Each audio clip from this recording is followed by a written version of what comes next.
On behalf of my Jewish friends, um, I, I would like to read briefly from the very first page of the Talmud. The formal definition of the Talmud is the summary of oral law that evolved after centuries of scholarly effort by sages who lived in Palestine and Babylonia until the beginning of the Middle Ages. It has two main components: the Mishnah, a book of Balachach written in Hebrew, and the commentary on the Mishnah known as the Talmud, or Gemara.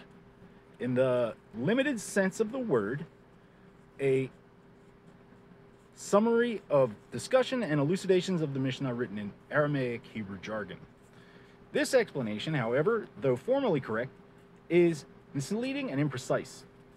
The Talmud is the repository of thousands of years of Jewish wisdom and the oral law, which is as ancient and significant as the written law, the Torah, finds expression therein.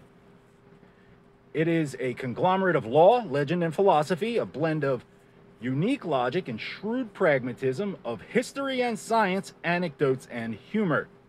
It is a collection of paradoxes. Its framework is orderly and logical, every word and term, subjected to meticulous editing, completed centuries after the actual work of composition came to an end. Yet it is still based on free association, on a harnessing together of diverse ideas reminiscent of the modern stream of consciousness novel. Although its main objective is to interpret and comment on a book of law, it is simultaneously a work of art that goes beyond legislation and its practical application.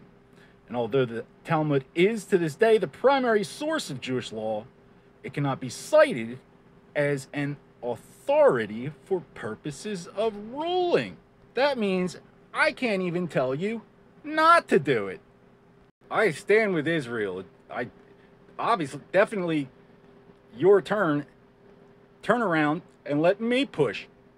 I have been sitting here tearing the Quran to shreds, jagged ribbons, bit by bit for the past 8 years because this isn't Jewish.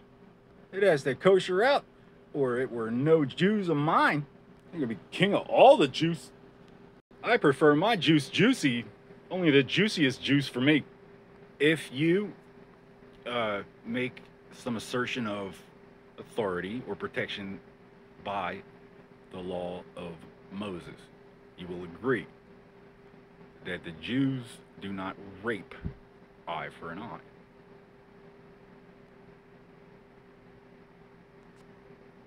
It's not kosher.